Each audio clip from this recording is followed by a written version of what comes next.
Okay, I guess first, are there any questions? You should have got the assignments sent out in terms of what to do on your part of the Palolo project. I tried to put as much detail as possible. Um, don't bother emailing me on what you want to do before you've sorted it out with the other folks that are doing your particular theme in terms of what you want to do. Because I'm not going to go and tell everyone else what you wanted to do.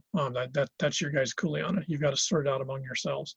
As soon as you have figured out what everyone's going to be up to, then let me know, and I'll actually put that on the chart that I have that has this all listed out. And as soon as I get that all done, then I'll go and send that out as a copy to you guys. But right now, it's only about half finished. So that should be that on those. Any questions about the project?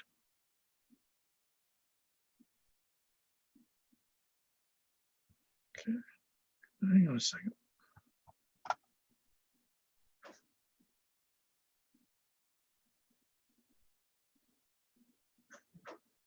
First off, I guess I should check because I just literally slapped the webcam in just as I turned it on. Can you guys actually hear me right now? Yeah. Okay. Yes. Okay. Thank you. I'm literally, I came running into the office and fired it up. So it's lucky I left the machine on. Okay.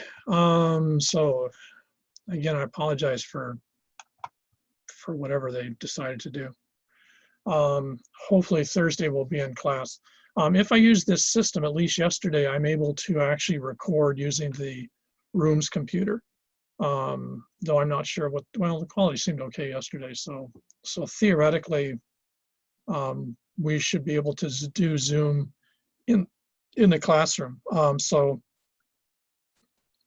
if we did classroom by Thursday, then you should be able to come in and sit down in the classroom, which I'm sort of thinking is a studio. Someone who used to be a musician, it's sort of like a studio session as far as I'm concerned. And then those of you that don't can stay in Zoom.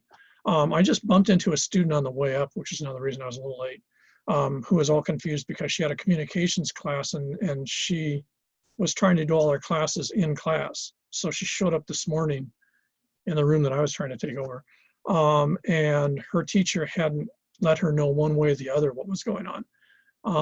By all means, if you're thinking of being in class, do email your instructors and insist that they let you know what their plans are. We've all been told as faculty here that we are supposed to provide in-class instruction if folks want.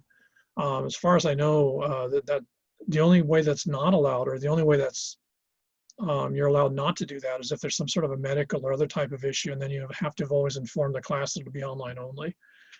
So those of you that want to stay online, that shouldn't be a problem. We get that notice every week in terms of who's decided to be online. If you want to be in class and you're not sure, then by all means check with your instructors and make them tell you what their plans are.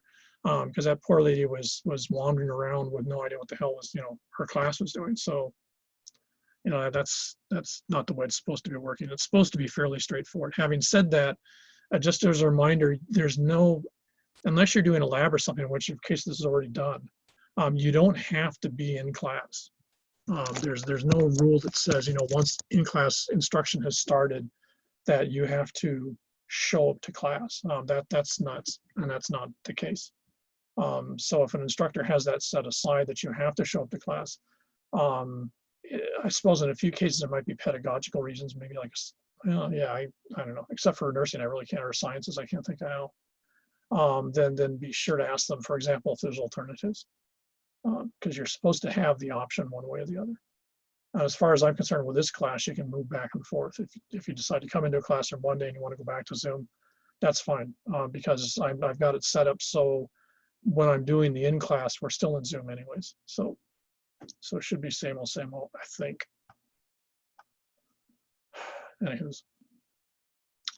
Okay, let me finish up on the plantation. I was trying to find a picture of this. Actually, wait, let's see if I can fish one up here.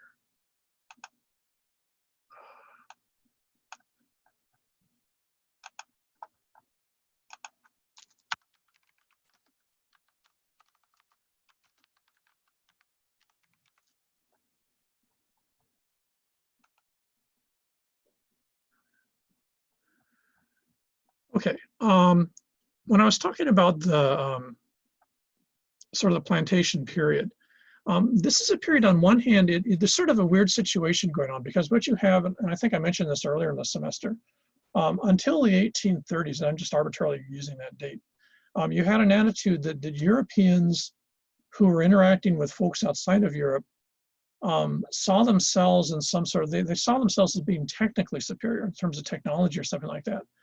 But there really wasn't a big moral component to that. So it's just sort of a technological, you know, I've got better guns than you have, or I've got better ships than you have, or something like that.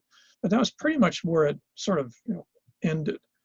So if you're the British and you're interacting with the Chinese, for example, you don't see yourself as innately superior to them. You just see the Chinese as just, you know, technologically screwed up, and you can beat them in battle because, you know, you got your act together more. But it's not seen as anything other than that very much.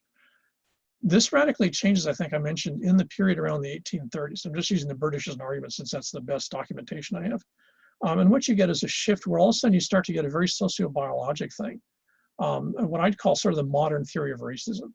And what this means basically is if you're British or French or any European, and this would include US Americans also, in the sense of Anglo-Americans, the attitude of technological superiority now shifts to racial superiority. For one thing, you have to remember that when Europeans used the word race right into the mid-20th century, they didn't talk about skin color as much as they talked about group. So the French saw themselves as a different race than the Germans. The Germans saw themselves as part of the Aryan race with the Swedes and stuff like that, but that excluded the French, Italians, and Greeks and stuff like that.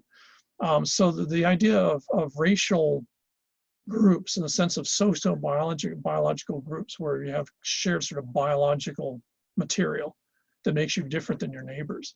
In Europe, and this of course is a large reason for things like World War I, was at a much smaller level. In North America, since all those groups sort of homologated into Europeans when they got into the US, it becomes a much more sort of color-based thing. So the United States was always more color sensitive than the Europeans were, at least early on. I think you could argue the Europeans were more physical appearance sensitive. So if you looked French or you looked German, if you had yellow hair and blue eyes, that type of thing. So-called Aryan race concept.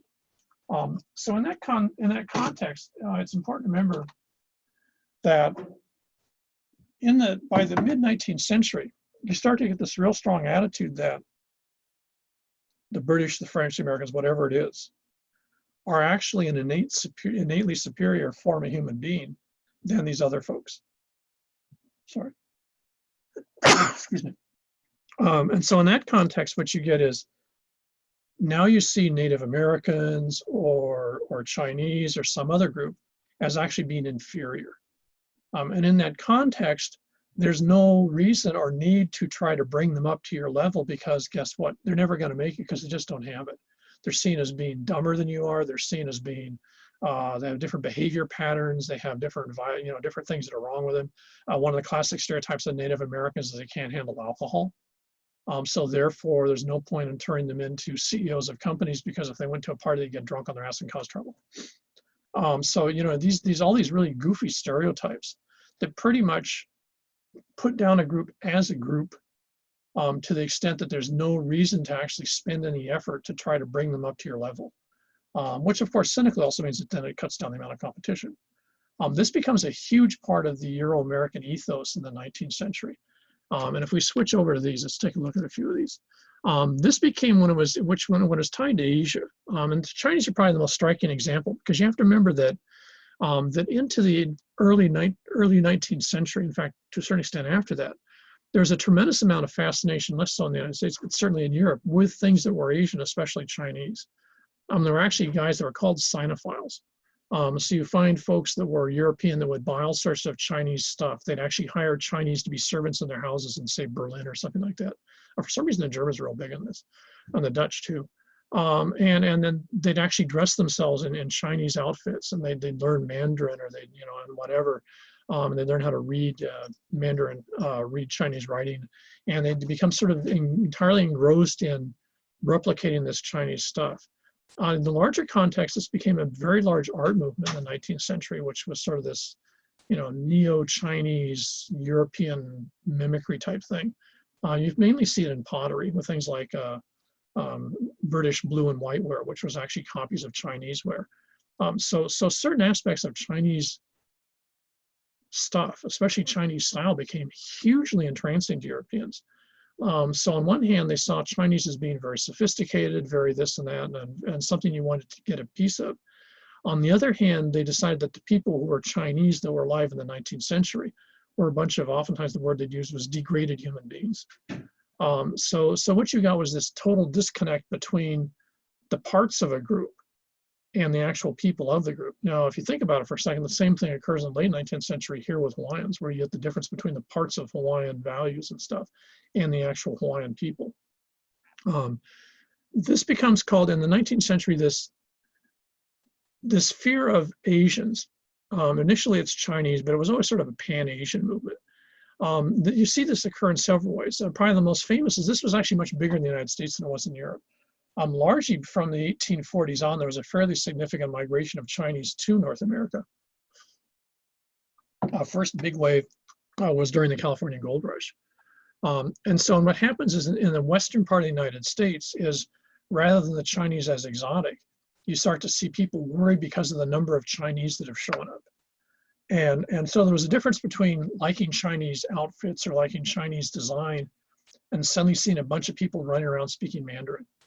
Just freaked out people, especially in the Western United States, who were pretty, by then, of course, racially and culturally intolerant anyways. They're already genociding Native Americans or enslaving them. You had African American slaves, so I'm not going to exactly put their hands around the Chinese and say, hey, this is really nice that you guys are here. American society was not an inclusive society. It was very much an exclusive society, and Chinese were very much excluded. And so what happened is you start to get this, then moves into the press. Because you have to remember, by the mid-late 19th century, one of the huge changes is the growth of the newspaper. The newspaper basically becomes the Twitter of the 19th century, or the or Fox, CBS News of the 19th century. And in the United States, there were two major publishers who controlled an enormous percentage of the newspapers nationally, in huge competition with each other. One was Hearst and the other was Pulitzer. And they were both famous as what they called yellow journalism, which just basically made that they would just literally make up shit and put it in the newspaper as a front page story, even though it was totally made up and totally false, because it would sell newspapers, because their business was selling newspapers. They weren't interested in factual accuracy. This should sound really familiar, by the way. Now, ironically, of course, if you know anything about your journalism history, then eventually you end up with the Pulitzer Prize, which has to be one of the most ironic awards you can get, because it's supposed to be for good quality journalism, but the guy that originally started was famous for his crappy journalism. So go figure, maybe a guilty conscience, I don't know. So anyways, by the mid-late 19th century, what happened is this journalism decided that one of these great things that you could write about was the creepy stuff that Asians did. So they started all these weird stories about, Asians enslaving white women, kidnapping white kids, all this stuff. And the reason they could get away with it is the fact that, especially in the Western states where most of this was sort of skewed towards, the Chinese especially were a population that was having a very difficult time assimilating into Anglo-American society in the Western states. And to the fact that Anglo-American society didn't want them, and that they pretty much stayed disassociated. Yeah, yellow journalism. That would be now what they call, that'd be what folks now would call fake news. So yeah, it was called yellow journalism. I have no idea where the yellow part comes from. Maybe that was a color thing in the 19th century. But then what happens, ironically, is these guys actually start up a term, and I don't know whether it was Hearst that started it up or Pulitzer. Anyways, one of these two guys starts it up. And what they start calling is the yellow peril. Well, let's see if we can find a good one.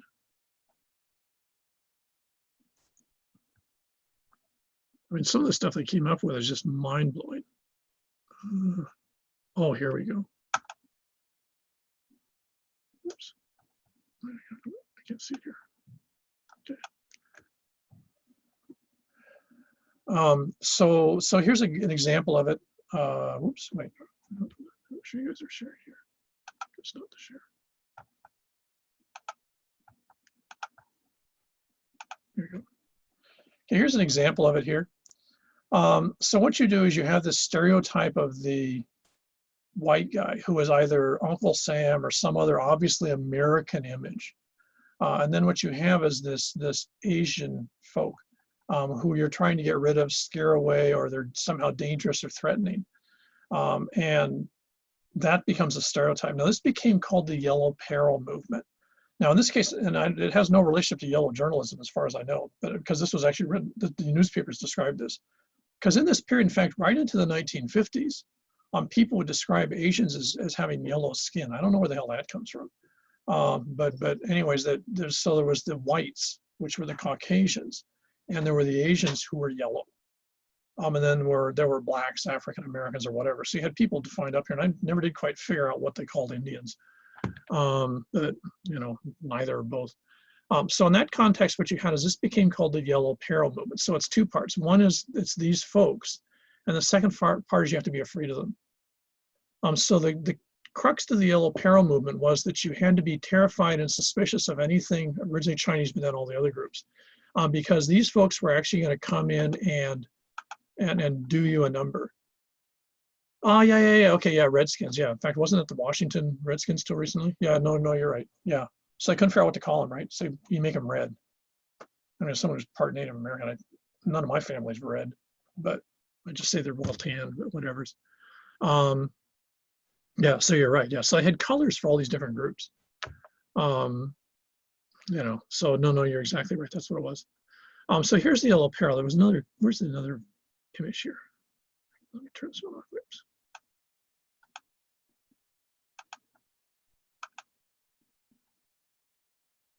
Oh, perfect.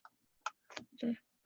So notice how you actually have this image of the Asian who's gonna, looks like, either steal your orange industry or I don't know, try to sell you oranges. I have no idea what they're up to. But the thing here is that you basically made this group dangerous. You made them scary. Now, it's sort of hard to grasp if you're from here. But I would argue you can still go into fairly significant parts of the United States. And if you go to areas that they would call Chinatown, the Chinatowns are still sort of seen as sort of sketchy areas where there's people doing weird stuff. And because there's Chinese signage there, you're not really sure what's going on. And it's part of a very strange thing that I don't really think's disappeared. And sad to say, I think it's actually amping up again in the last 10 years.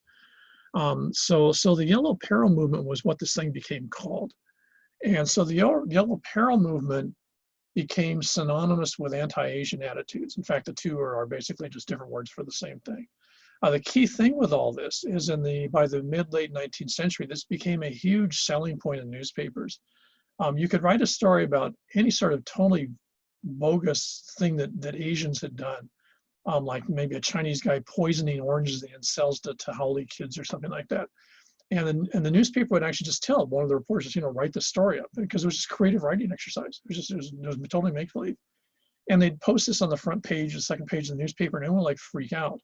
But of course, none of the folks reading the newspaper were Chinese, and if they did, they couldn't complain about it because no one thought that they thought, oh, well, yeah, you're going to protect these guys anyways. So it's sort of it was sort of the original sketchy situation. It allowed to generate all these totally bizarre stereotypes with absolutely no need to check the quality of what it was you were talking about. Because basically everyone just sort of figured, oh yeah, these guys, this whole thing's so, whatever. Here's the classic example. This became a whole huge area in media in the late 19th and right into the late mid 20th century. A whole series of stories and movies and all sorts of stuff related to this fear of the, inscrutable Asians, as they used to call them. And probably the most famous of these, and I strongly suggest go to YouTube and watch, some bits of it. I don't know if you can suffer through a whole movie, but hugely popular at the time. Originally a series of, I think it was originally short stories or actually comics, and then it gets turned into novels, and it gets turned into movies. And one of the ironies, of course, is the guy playing this wasn't Chinese at all; it's a haole guy. So what you got was these,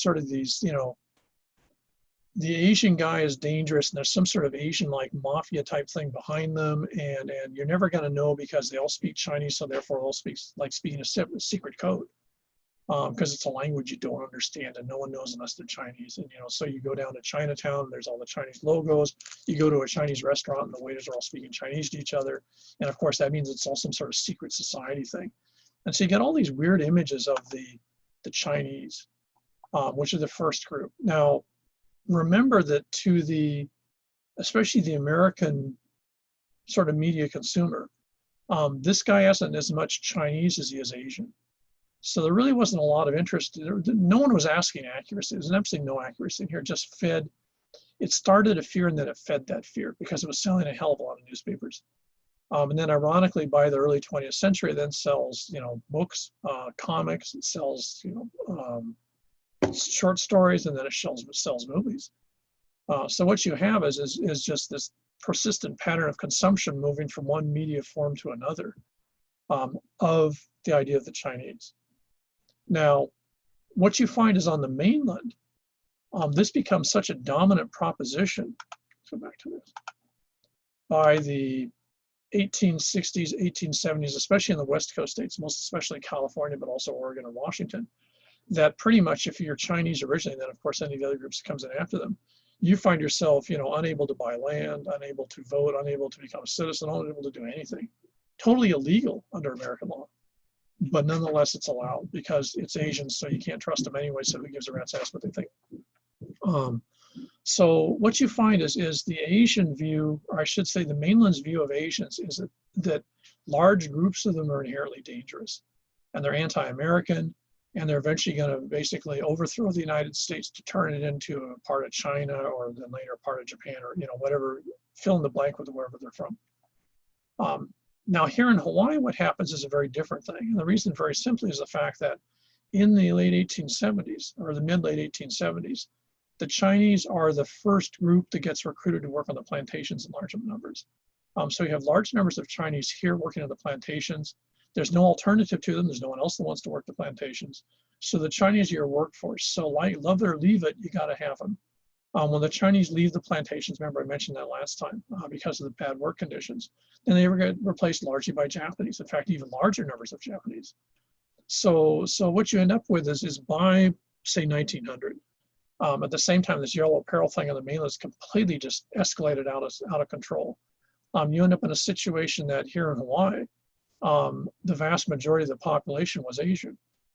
And most of them had been here for very short periods of time. If you want to put it into context, if you're walking down the streets in, I don't know, we'll say, well, Honolulu, why not? So you're walking down the streets in Honolulu in 1875. You might see a few Asians. There actually was Chinese like the Fong family that are here from the early 1800s. In fact, they're part of the monarchy. So there's a few Chinese, but they're just, the vast majority of folks are Hawaiian. And then there's some Haoles wandering around. That's pretty much it. If you suddenly walk down that same street 2 years later, say 1877 or 1878, it's only 2 years, 24 months. So if you're a freshman here, by the time you're a junior. So if you're walking down that same street, you'll notice that if it's on average 1 out of 5 or 1 out of 6 people is Chinese. They're generally male between the ages of 16 and 30 years of age. And they're all from Zhongshan in Guangdong province. So they all speak Cantonese. They speak no English. They maybe are starting to speak a little bit of Pidgin. But when they're wandering around the countryside, and in many cases, if they can, they will still actually be dressed in what they can sort of put together of traditional, Cantonese wear. So all of a sudden you see this large population speaking a different language that wasn't there 2 years earlier. Now, if you walk down that same street another 2 or 3 years later, what you'd find is 1 out of 4 people that you bump into on the street is going to be Japanese from Hiroshima Prefecture. And they too they're fresh off the boat. They've been in Hawaii for less than 2 years. They speak no English. They speak a little bit of Pidgin. In many cases, they'll still at least be partially dressed in, Japanese rural peasant outfits. And they're totally clueless. So in less than 5 years, you've gone from basically no one to 1 out of 4, and actually better than 1 out of 4 people walking down the street is Asian. They've been in Hawaii for less than 5 years. So what happens is all of a sudden now they become the largest single population group very quickly because the Hawaiian population is still shrinking. And you have to remember that not only is the population actually shrinking, but there's more and more folks that are not identifying with being part Hawaiian because that's already a negative. So what you start to get is this massive influx of Asians in very, very short periods of time. Most of the Asian populations arrive here in blocks of around 5 years or so. They're coming in enormous numbers. And so unlike the mainland where you could pick on Asians, because even Chinese in some place like San Francisco were a very small part of the population overall. So if you were in some place like LA, you could actually force the Japanese to live in a little neighborhood that was called Little Tokyo. In fact, it still is, I think. You could force Asians to be in little tiny enclaves, which you then call Chinatown slums. Because there were so few of them, you could pretty much enforce how you want to treat them, and that's the yellow peril. Here in Hawaii, you couldn't do that by 1900 because the majority population was Asian. So if you're freaked out about yellow peril, if you're one of the mainland folks who buys into that, then you're going to take one look at Hawaii and you're going to get your butt back on a boat and go back to the mainland because there's no way you're going to stay here. And if you think about it, that's probably one of the reasons why those school teachers that we saw in the pictures would leave Hawaii after a short period of time. Maybe they didn't care, but I'm willing to bet that their families were very concerned about, oh yeah, you're in Hawaii and the majority population is Asian. We hear all these scary stories about what Asians are up to. And so there was probably a lot of pressure for them to leave what was seen as a dangerous situation. So when we get into the Chinese, think about it within this context. I'm going to mention the next, but we're not going to, we'll see that once we get into the Japanese a little more because it fits them better. There's two criminal cases that occur in the 20s and 30s that really sort of reflect the differing attitudes that start to develop in Hawaii versus the mainland.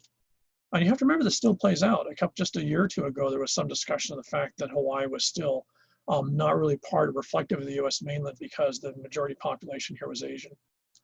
So, you know, this is still, it's sad to say, it's still the discussion point in the 2018, 2020 period.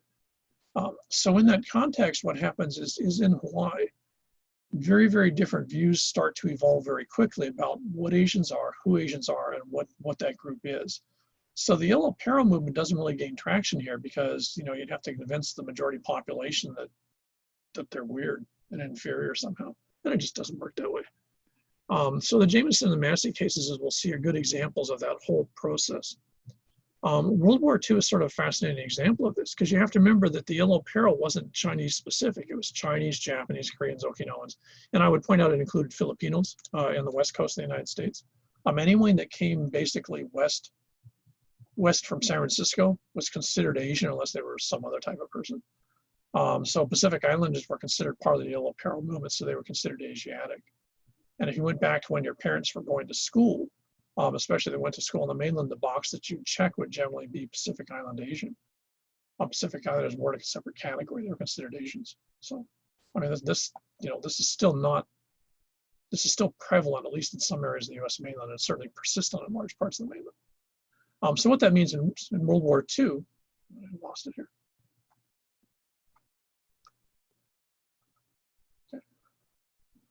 Okay. In World War II, you end up in this interesting situation here that you have to remember the vast majority of the US military, in fact, almost without exclusion, the American military is going to be Anglo-American. And of course, they're going to be from the US mainland. And when they come over here, because Hawaii is part of a war zone, their initial assumption is that you can't trust the population here because they're Asian. Because you have now, by that time, you have what, 70-something years of this yellow peril mindset in the mainland. Very quickly, they realize that nothing's happening here. There's no evidence to support that. The need to basically prosecute the war so the war goes on means that very quickly the military decides that, okay, they're going to have to trust these folks because they don't have any choice. And Hawaii was fairly famous for having basically no examples of sabotage against the military, unlike New York, where there are a tremendous number of cases of both Italian and Germans sabotaging the U.S. war effort in places like New York, especially burning this huge ship at the time. So what happens is World War II is sort of interesting here because the military comes in and takes over the place. So everything sort of goes into a timeout. But the military sort of gets educated in the fact this isn't part of the US mainland in a lot of ways, shapes, or form. The end result, World War II ends. The Kama'aina elite who had run this place right through to 1941 try to go back to the good old days. So they try to reset the plantations, bring back the plantation workforce. This is a total failure because when the military comes in 1941-42, the first thing they need is enormous amounts of labor to work in places like the Pearl Harbor shipyard and such like that. And the only folks they have to hire who are civilians are the population here, especially the guys that have been on plantations, which are shut down for the war. So the vast majority of the workforce here moves from plantation labor to military-related labor. And in the military system, they don't care, what background you are. They just care, can you weld, can you do carpentry, whatever it is. So in the military system, these guys are suddenly getting, military standard pay. There's no discrimination made on who you are. It's just what you're doing. And so for roughly, basically 5 years, the workforce here suddenly finds themselves, working in a mainland type system and mainland wages, which are hugely better than the plantation. And you don't have the plantation store. All that nonsense just disappears. The plantations after, say, 1946 on, try to bring back the good old days, at least for them good old days. And they find they can't find any workforce. No one's willing to work on the plantation. They even go after the Filipinos, who are the most recent group, and they basically just blow them off and say, forget it.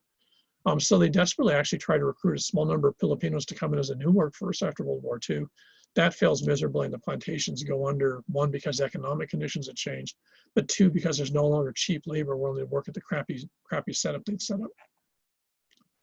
One of the other side effects here that's very different than the US mainland is that, remember some of the images we saw, is that the folks working on the plantation, regardless of what they are, Chinese, Japanese, Norwegian, whatever, they all have to go through the public education system. So public education systems, I think I mentioned when we we're looking at the pictures, very quickly becomes the way that you're going to Americanize or assimilate populations, regardless of where they came from. The only common factor is they're on a plantation. So the kids' parents work on the plantation, so the kids are put in schools. And the function of the schools is to make that kids into good, functional local members of society. So there's a lot less concern about, say, academic rigor or passing your No Child Left Behind test or something like that. The main function is to basically assimilate the kids. If you wanted academic rigor, you went to a private school. And of course, we still have this today. This is why you have MidPAC and all the other schools in the private sector. They advertise themselves as being academically more goal-oriented than the public schools, which are very much put at a lower pedestal. It's not accurate, but that's the way it is. And that's, again, a reflection of this whole plantation system. But one of the side effects is then as the private schools very quickly became not only more elitist in terms of the cost, but also more elitist in terms of who was in them. So Punahou, for example, doesn't have anyone who's not part of the elite. I'm at Punahou till the late 1920s when one Portuguese family puts their kid into Punahou or is allowed in. And then about 5 years later, they allow the first wealthy Chinese family to put their kid into Punahou. So what you find is the private schools they weren't racist in the sense of the color of the kids. What they were is they were caste-based in terms of where they came from in the society. No one whose parents had worked on a plantation was allowed in private schools, pretty much with the exception of, say, St. Louis or something like that, into the basically just before World War II. And even after World War II, I'd say it's largely the 50s when you start to see, second and third generation plantation heritage folks in fairly large number of private schools. That was the function of the public schools. So the educational system was set up that way. And you can see this with this little stat down here. In 1920, 97% of your students come from non-English speaking homes.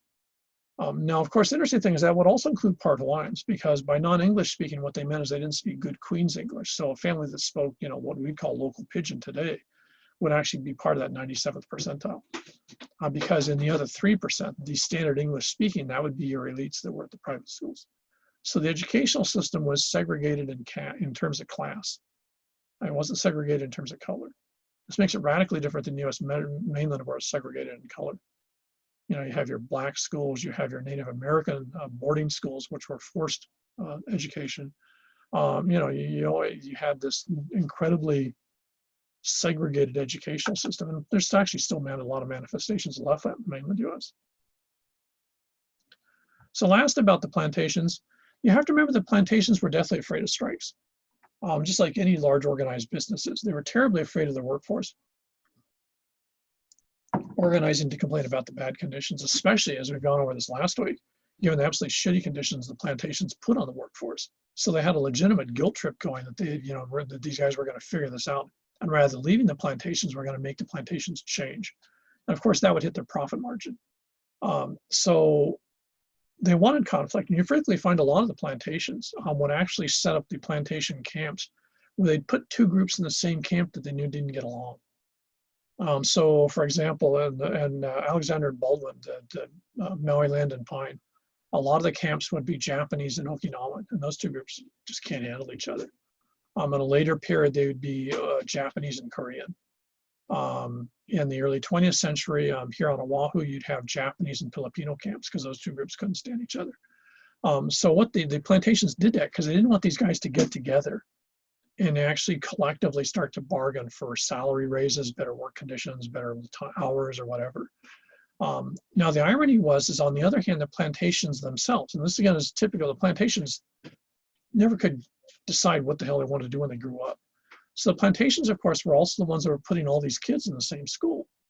So on one hand, the plantations want friction and they want people to not get along. On the other hand, the kids are all going to school with all these other kids from these different groups that they're not supposed to get along with. And the end result is not surprising. Then, of course, the work groups were mixed because the plantation wasn't going to waste their time trying to have a Japanese work group in contrast to an Okinawan work group. They were just going to grab all the folks who are, butts are in one barracks and just say, okay, you guys are a work group. So on one hand, they wanted conflict, but on the other hand, they didn't follow through with it. In fact, they did just the opposite. They wanted everyone to work collectively so they could make more money. So the end result is that the different groups that came to the plantation didn't like each other. They still don't like each other in Asia even in 2020. If they're anywhere else in the world, for example, if they're in, say, LA or if they're in London or someplace else, these groups not intermingle, they don't intermarry. Here in Hawaii, because they were all stuck on the plantation together, because they all had to learn pidgin, because they were all exploited equally viciously by the plantation managers, they realized that they shared a common work experience. They'd all gone through the same things. Their kids were all going through the same schools, oftentimes in class together. And so the end result is ironically, the plantations got the opposite of what they wanted. What they got was a workforce that tended to see itself in a very collective way. And this would be the original definition of local. The local population here originally was the folks that had suffered through the plantation system, regardless of where they were from. And this is why, as we'll see, Portuguese, who are, sort of Hawai'i in many ways, could be seen as just as local as Chinese, who are just as local as Japanese, who are just as local as Filipinos. All these different groups that don't really share anything in common, but they all went through the same ratty experience in the same way, were treated the same, were taken advantage of in the same way, and went through the same educational system. So not surprisingly, they sort of came out the other end of all this thinking, well, I've got more in common with you, even though my parents might not like your parents. I've got more in common with you than I do with someone else who had a different experience. And so what you get is this sort of odd scenario. And of course, combined with that is the fact you get this persistent labor vacuum as this exploitation just drives people off the plantation to find better work conditions. And then a new group comes in and fills that vacuum, and they too get driven off into better work conditions. And so you end up with this persistent labor shortage cycle. But all those folks that have gone off and find themselves working in Waipahu or wherever it is, all share that they worked on the plantation together. And so the shared experience becomes a hugely important form of identity that you wouldn't see in your parents' generation, but you might if you talk to your grandparents, depending on how old they are. Now, of course, in the mainland, this doesn't happen. In the mainland, you've got total segregation. The groups, there's enough space. So you might have the Japanese, for example. Japanese were usually forced to live in an area near Chinese, but there was enough space that the Japanese would have their own area, and they'd basically not intermix with the Chinese at all because those two groups don't get along. So what you would have on the mainland is you'd have a place where you actually have more diversity in terms of the number of groups, but there's no interaction between the groups. And this is still very true of the US mainland and also of Europe. You can have an enormous amount of diversity in some place like Frankfurt, Germany, or Paris, France. But that doesn't mean that you actually got interaction between those groups. There's a huge difference between interacting with a group on a regular basis and going and having dinner at a Chinese restaurant. And what you get here is interacting with each other. On the mainland and most of the rest of the planet, what happens is they're just in the same physical space or next to each other. And this becomes what are classically called in anthro and soc terms as, the idea of the ethnic ghetto. We end up with an ethnic neighborhood that pretty much does its own thing on its own thing. And these, of course, are quite famous in the US mainland, places like New York's Irish or Italian neighborhoods. They might be next to another group, but their interactions all within. They're not part of a larger collective per se, or at least they weren't. So what happens is by the early 20th century, Hawaii really has almost nothing in common with the US mainland, especially the West Coast. The different groups are different percentages of groups. There's entirely different power relations. The interactive experience of the different groups is totally different. And so, you could argue by 1920, 1930, Hawaii is part of the United States as a territory, but it really has nothing in common with the United States, except it shares the same legal system, now has the same money, etc. but it's not part of the United States. And I think you could argue right into the 1980s, Hawaii was totally different. I think that's disappearing. But I think that was very, very much part of the way things were. And one of the ways you can sort of see that is if you think of your parents, or especially your grandparents' generation, the prevalence of pidgin when people are talking to each other, versus in more recent generations where it's you know, it's just bad English. It's not really pidgin per se. So if we just sort of break this down real quickly, in terms of where these people go when they leave the plantation. So the plantation draws these people in, they pay for them to come to Hawaii with the idea they're going to be here for 3, 5, or 7 years on contract. These folks then split the plantation and go off in different areas. Now you have to remember they're stacked. So these groups are coming in. So the Chinese and the Portuguese, who are first to bat, the first groups in the 1870s, they have the advantage that there's an enormous labor shortage across the Hawaiian Islands. So this means that when they want to get off the plantations, it's real easy, you know, to find other ways to make money, other ways to work here, because there's no one else competing with you. So the Chinese basically go into sort of, you know, 3 things. One is they become the labor force for the Maka'inana in terms of working land that Hawaiian families still had access to. Secondly is they move into what you might call the small sort of mom and pop business, the mom and pop store. So they sort of make a baby version of a plantation store and start to put it in semi-urban or urban neighborhoods and become sort of that sort of small economic force, which is real typical in China, by the way, too, little mom and pop type stores. They also are one of the first groups to move into the urban setting. So you end up with Lahaina has a fairly large Chinese population by 1877. Honolulu, of course, that's Chinatown's sort of the 3rd iteration of that. So you end up with Chinese populations moving into urban areas because, you know, in some cases they're coming from fairly large areas around Zhongshan, so they're fairly familiar with the idea of an urban life, and they're not adverse to it. So they're trying to figure out how to make this go. So that's sort of where the Chinese move into, and these are pretty much vacuums in terms of jobs. Portuguese arrive at the same period of time, roughly. As we'll see when we get into the Portuguese, they have a very different life history here in Hawaii in terms of their relationship with the plantations. But nonetheless, the plantations still drive most of them off. And they move into 3 areas. They move into another branch of the Maka'inana, and that's basically ranching.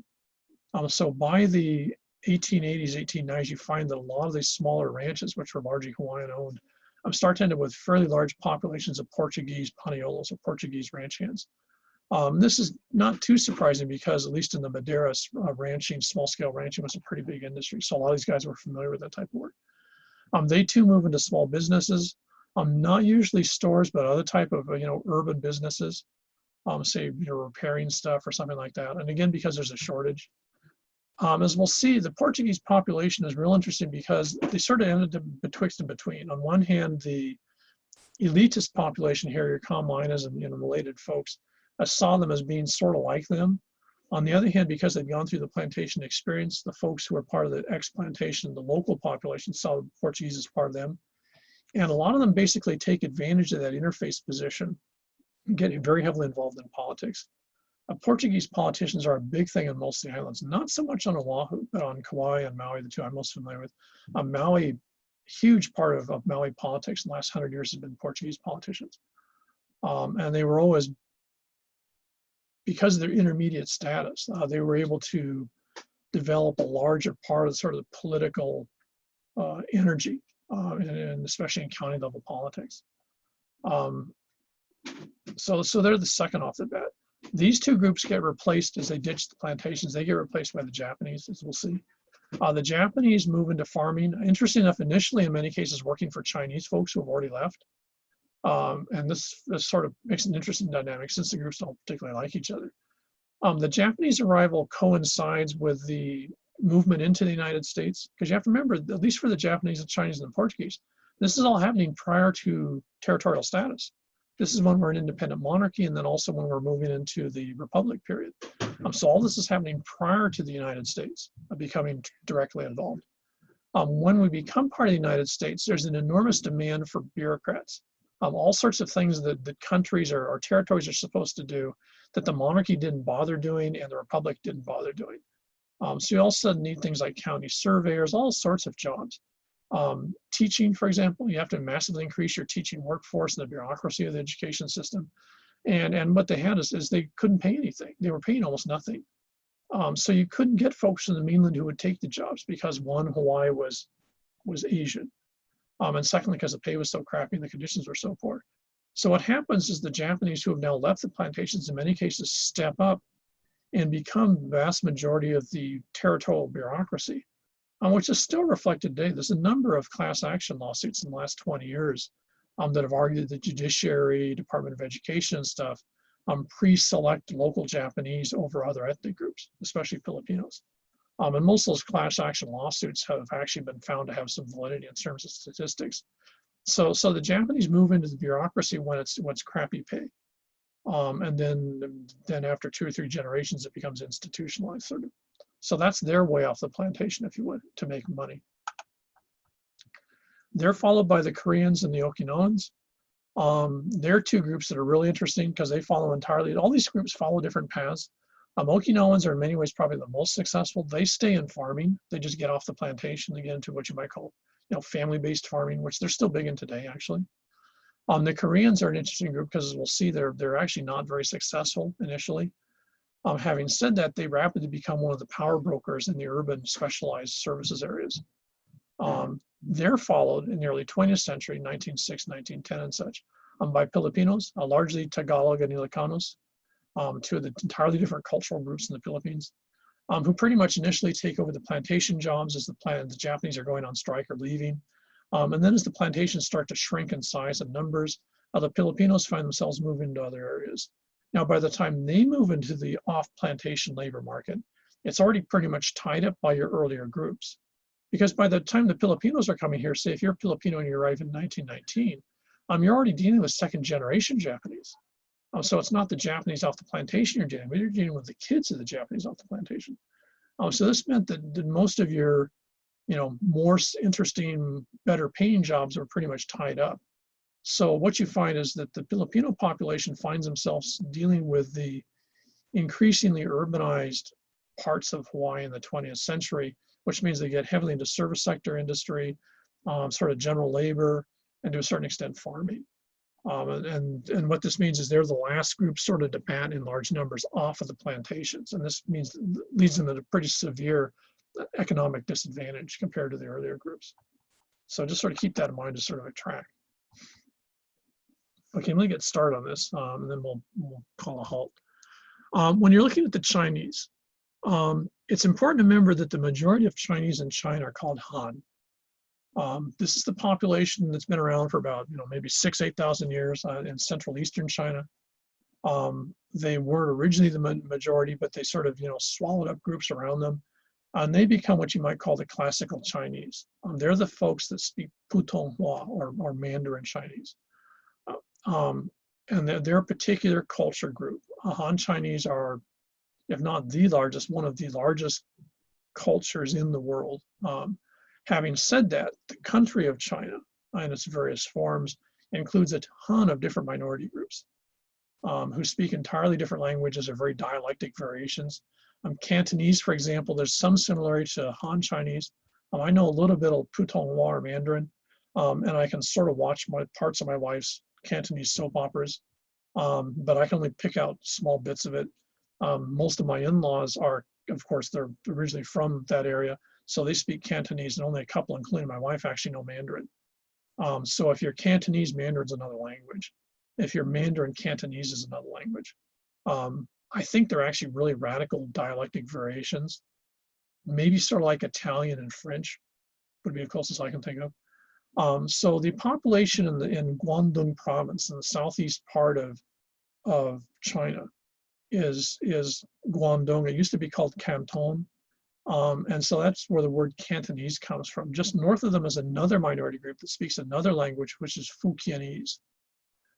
The huge majority, as I mentioned, of folks that come over here in the plantation period right through the 1950s into Hawaii and also the US mainland are coming from the area around Zhongshan in Guangdong province, or called Cantonese. That's the language they speak, and that's the culture they are.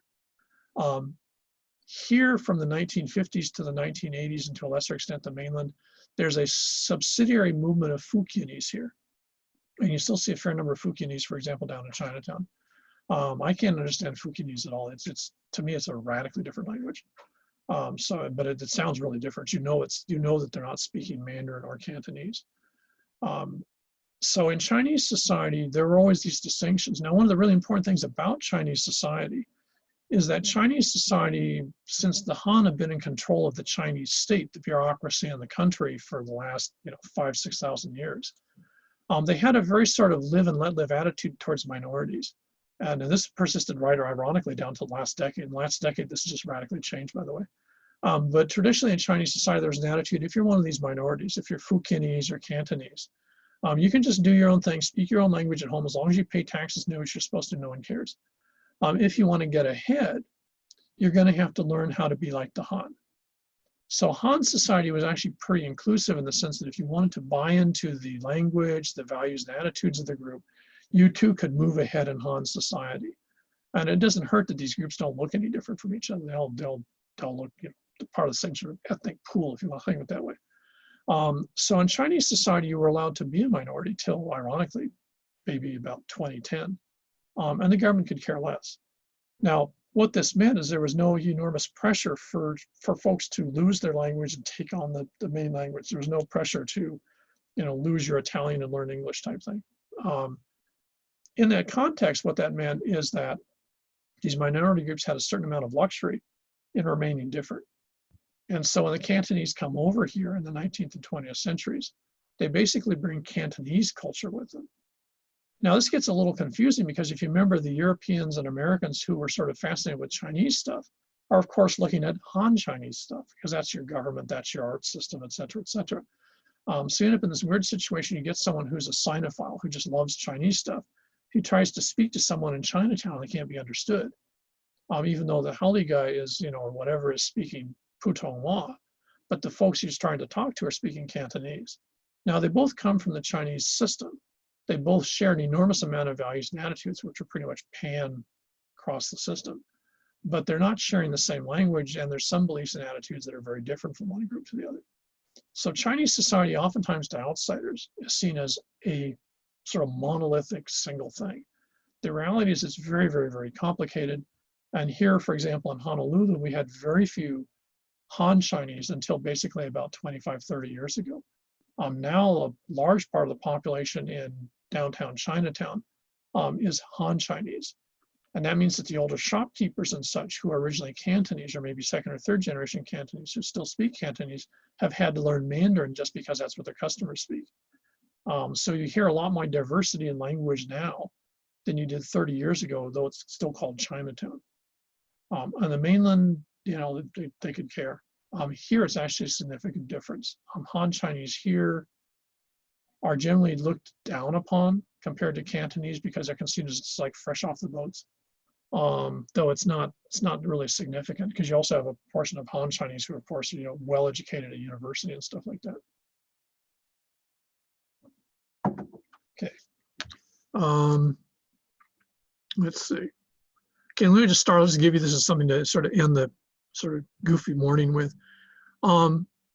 Chinese, when you think of Chinese government, the actual Chinese government, the last Chinese monarchy that was in place till 1911, which there was some movie way before you guys were born, I think it's called Last Emperor or something like that, about the last of the Chinese emperors. That dynasty wasn't even Chinese. Those folks are Manchurian, so they're basically Mongolian. This is called the Qing dynasty. So we'll sort of leave you with the fact that the last Chinese dynasty was actually a group of outsiders who took over the country for 300 years and dominated the Han, which makes for a whole set of weird sort of dynamics when Chinese are talking about what's Chinese. And of course, in fact, if we go back to this,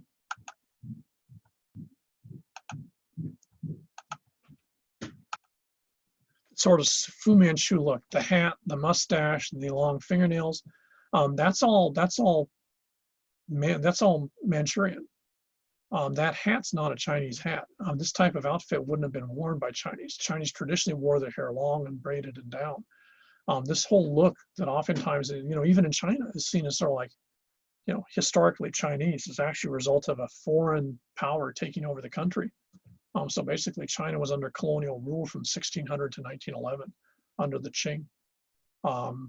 And there's some really weird, some really weird aspects when you watch it in modern, 21st century Chinese soap operas about, the Qing dynasty is the last true Chinese dynasty. So like going, well, dude, these guys actually didn't even speak Chinese. They spoke Manchurian, which is a dialect of Mongolian. So, just to really confuse you, which is always good on Tuesdays, because if I'm confused this morning, I think it's only fair you guys should be confused. Okay. Thanks. So, yeah, hey, you got to spread it around, right? Who wants to just have a monopoly on confusion? So, any questions or anything like this? I sort of ripped through this stuff fairly fast, but the PowerPoints are fairly straightforward. Getting into the Chinese stuff is going to be a little more complicated, so I'll wait till next time on some of that. And this is also, I should point out, this is where your People and Cultures in Hawaii, McDermott's book, this is where it starts to sort of fall apart because it has such short segments on these different groups. They don't really give you enough background, in my view, to really make any sense of what's going on. So, if you're depending on that text to actually sort of carry you through, be warned that it's going to get it's getting a little sketchy from now on. Okay. Okay, so again, check your Canvas if you haven't checked your emails, because you should have that all, set up in terms of groups. Do communicate with your co-partners on your whatever theme you're working on the Plolo project. Get that started out. As soon as you guys figure it out, then let me know, so I can actually map out what everyone's up to and what they're doing. And you should have enough to get started. On a few of the groups, I might have to do an actual work session, but I'll wait till you guys tell me what you need me to explain to you versus me just boring the crap out of you with more stuff that you already sort of know or could care less about. Okay, so we're all good to go for a Tuesday?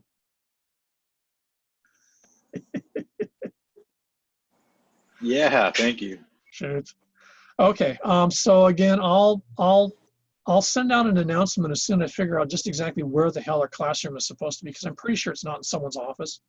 That's a little kinky on a whole mess of levels. So as soon as I figure that out, I will let you guys know, and then theoretically we will have a scheduled class in a classroom on Thursday if you want to show up, but of course it's not mandatory. We'll be doing Zoom as per usual. So on that note, I will let you guys go while I now try to call up administration, find out what the hell happened to my classroom. So on that note,